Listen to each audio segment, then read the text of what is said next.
তুহিন ভাই উনি আজকে সিলিন্ডার দেওয়াতে ওনাকে মানে জেলখানায় করা হয়েছে।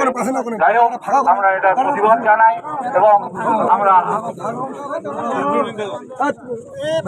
নিন্দা জানাই এবং উচ্চারণ বলতে চাই যে শীঘ্রই ওনার মুক্তি আমরা দাবি করি। আর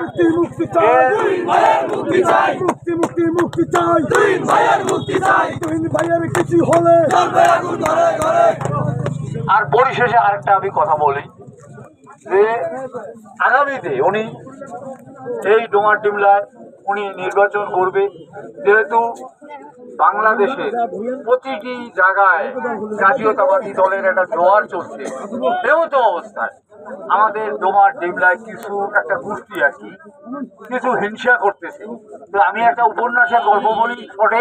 ওই হিংসাটা কেমন, ওই এক কৃষক মাঠে গেছে চাষ করতে, ওই লাঙ্গলের ফলে একটা পাথর লাগছে, ওই পাথর হাতে নিয়ে ঘষা দিতে একটা দানও হচ্ছে। তো বলছে আপনার মালিক কি চান, আপনি যদি 10 টাকা চান তা আপনার প্রতিবেশী 20 টাকা হবে।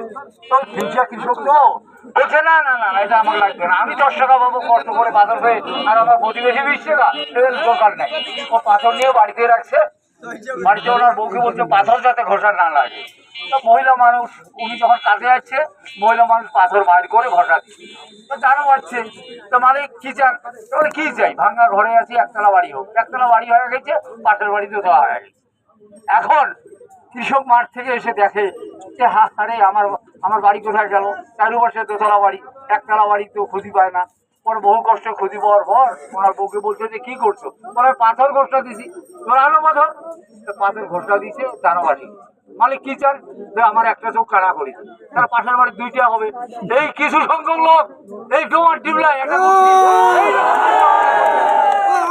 দালালেরা আওয়ামী লীগের চামড়া, আওয়ামী লীগের চামড়া, তুহিন ভাইয়ের কিছু হলে চলবে আগুন ঘরে ঘরে।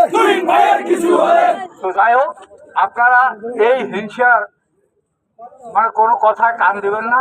আপনারা ইনশাআল্লাহ তুহিন ভাই এই এলাকার এমপি হলে উনি একজন বড় মন্ত্রী হবে, সবারই উপকার হবে, এই আশাবাদ ব্যক্ত রেখে আমি আপনাদের সবাইকে ধন্যবাদ জানিয়ে এই আমার সংক্ষিপ্ত কথা শেষ করলাম। আসসালামু আলাইকুম, ধন্যবাদ সবাইকে।